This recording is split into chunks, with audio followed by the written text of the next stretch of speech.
आणि आता मस्साजोगमधील ग्रामस्थांशी या सर्व भेटीच्या पार्श्वभूमीवर, या घडामोडींच्या पार्श्वभूमीवर आमच्या प्रतिनिधींनी संवाद साधलाय, आपण पाहूयात.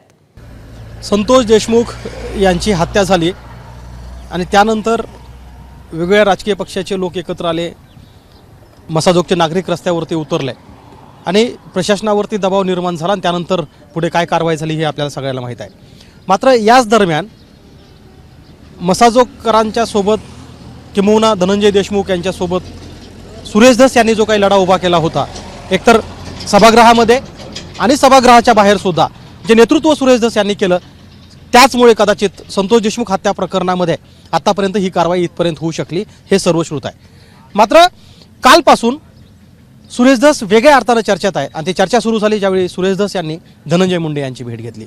अर्थात धनंजय मुंडे यांची भेट केवळ त्यांच्या तब्येतीची चौकशी करण्यासाठी घेतली असं जरी सुरेश धस म्हणत असले तरी याबद्दल मस्साजोगच्या या सगळ्या गावकऱ्यांना काय वाटतं आहे, ज्यांनी खरं तर मागच्या 2 महिन्यापासून सुरेश धसांचा लढा अगदी जवळून बघितला आहे, त्या सगळ्या मंडळींना काय वाटतंय हे मला विचारायचं आहे.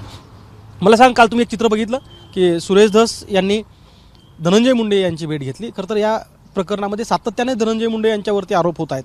पक्षाने जरी त्यांची पाठराखण केलेली असली तरी विविध राजकीय पक्षाचे लोक, सामाजिक कार्यकर्ते हे धनंजय मुंडे यांच्या राजीनाम्याची मागणी करत आहेत. अशा परिस्थितीमध्ये सुरेश धस यांची भेट होणं तुम्हाला कसं वाटतं?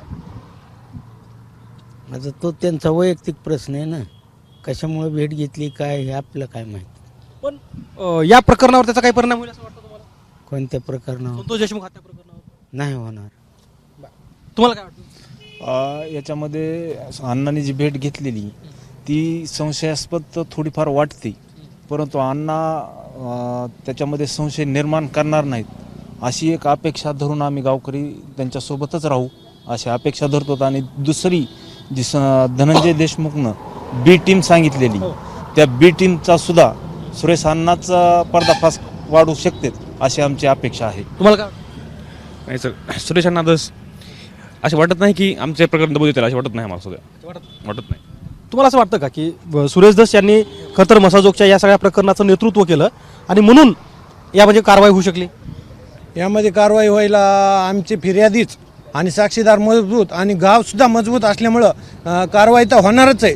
कोणी सोबत असू नसू, आमच्या गावातील लहान मुलापासून मरण्यापर्यंत टेकलेल्या वयोवृद्धापर्यंत आणि जरांगेदादा आमच्या सोबत असल्यामुळं कोणता राजकीय पुढारी सोबत असू नाही तर नसू, आम्ही आमची लढाई लढत राहणार आणि आरोपींना फाशी होईपर्यंत आम्ही टिकणार.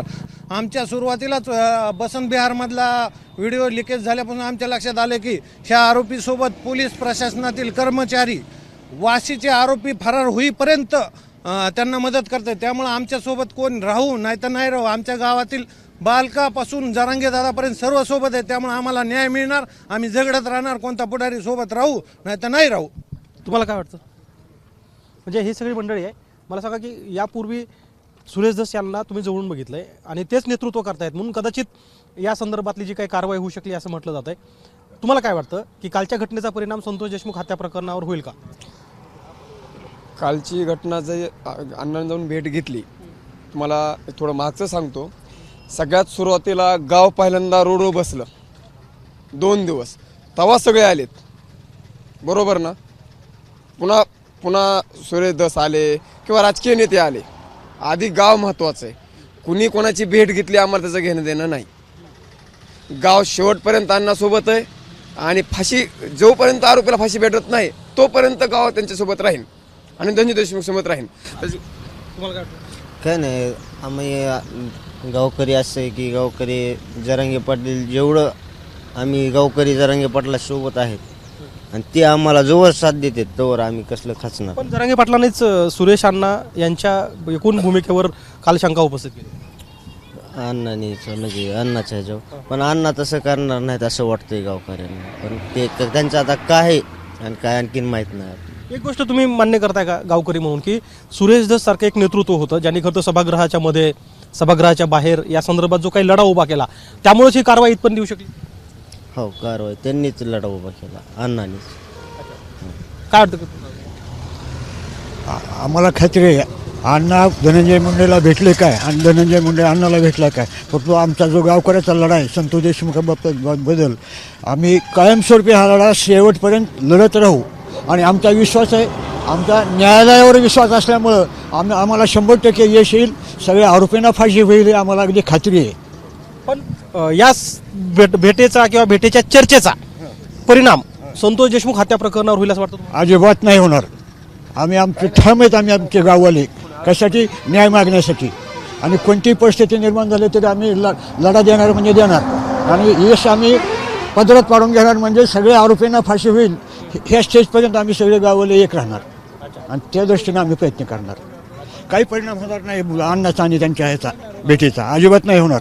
आम्ही मजबूत आहोत. हो गावकरी. तर आपण बघतोय की ही सगळी मंडळी आहे बाबा. बरं, आपण बघतोय की ही सगळी मंडळी आहे मसाजोगचे, जे खरं तर मतं व्यक्त करतायत की जरी सुरेश धस यांनी धनंजय मुंडे यांची भेट घेतली असली आणि ती कोणत्या कारणाने घेतली याच्याशी सुद्धा या गावकऱ्यांचा काहीच आक्षेप नाही आहे. त्यांचं उलट म्हणणं आहे की सुरेश धस यांनी यापूर्वी जी भूमिका घेतली आहे ती गावकऱ्यांसाठी घेतलेली आहे, किंवा संतोष देशमुख हत्या प्रकरणामध्ये घेतलेली आहे. त्यामुळं गावातले बहुतेक लोक हे सुरेश धस यांच्या सोबत कायम राहतील. कॅमेरामन आयुब कादरीसह गोविंद शेळके, एबीपी माझा, मसाजोग, बीड. एबीपी माझा, उघडा डोळे बघा नीट.